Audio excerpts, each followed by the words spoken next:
welcome to Bites and Booze this week. As promised, we're going to keep going with our Thanksgiving theme, and we're going to come up with another dish that you can serve around the Thanksgiving table later on this month. And speaking of the Thanksgiving table, something we used to do sometimes growing up is we would go around the table and everybody would say something that they were thankful for.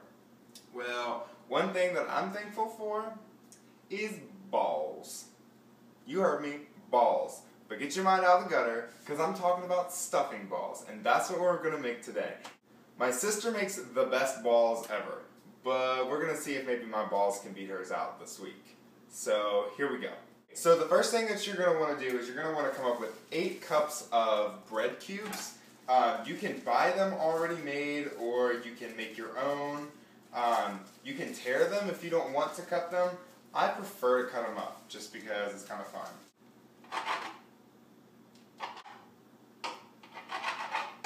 So I'm going to add this to some that I already had. Next, we're going to get about a cup of minced celery. Alright, now I don't mind if my balls have a little texture to them, so I'm just going to go ahead and put the celery in now with the breadcrumbs into the same big bowl. Next, we're going to add a cup of minced onion. So then we add that to our breadcrumbs and celery. And then to that, we're going to add 1½ teaspoons of salt.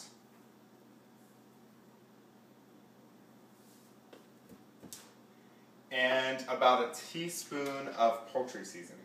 Next, we're going to add about 1/4 teaspoon of pepper. A little bit more pepper, but eh.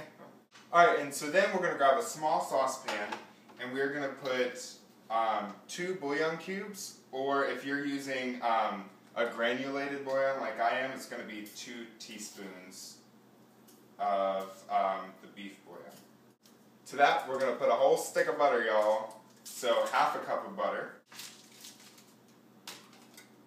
And then we'll add about 1/2 cup of butter. I'm sorry, 1/2 cup of water.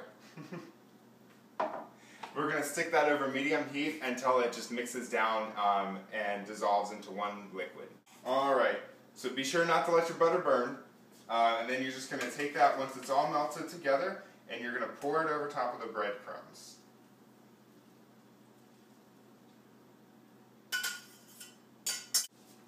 Then we're going to take our 2 egg whites and just whisk them up with a fork until they are a little bit foamy. Now I'm going to take all of this junk and slide it over to the other counter so we can make some balls. Alright, so we have a greased cookie sheet, and we're going to take our mixture. This is where you're going to be good, because you get to make some balls. You are going to take your hands, and you're going to mix everything together. Alright, so once everything is mixed pretty well, you're just going to take the mixture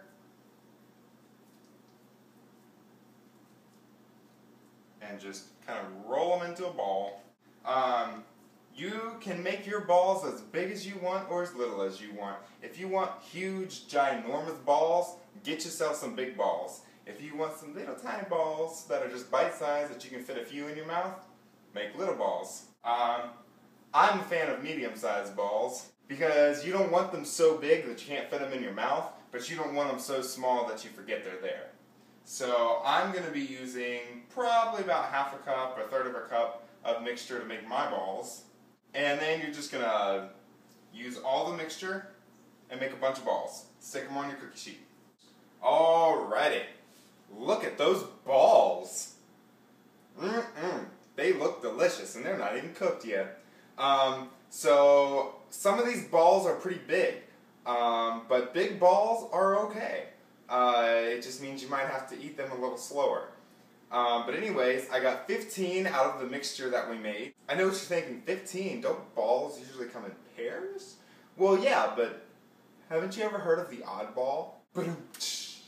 So we're going to take our balls, the big balls, the little balls, any balls that we have, and we are going to stick them in the oven for about 25 to 30 minutes at 325. And when they come out, we're going to give these balls a try. And I figured, since we've got some time until the stuffing balls are done, we might as well make another side dish. So I'm going to share with you guys really easy crock-pot creamed corn. That is one of my favorites to have at Thanksgiving. So we're going to take corn, butter, y'all, and cream cheese, throw it in, and let it sit. Alright, so to make this cream corn, you're going to take 2 pounds of frozen corn and dump it in a crock pot.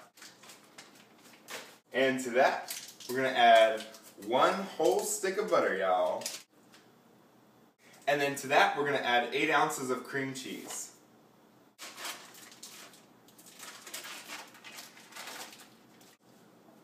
And just shake a little pepper on there.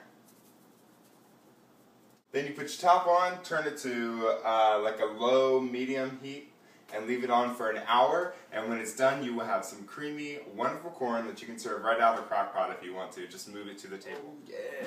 Check out those balls right there. Don't they look tasty?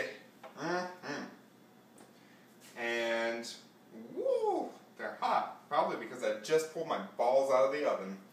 And there's 2 awesome sides to go with your awesome Thanksgiving feast. Now, I think that these balls are a lot better once you put some gravy on them, so don't be afraid to get your balls a little wet because it makes them taste that much better.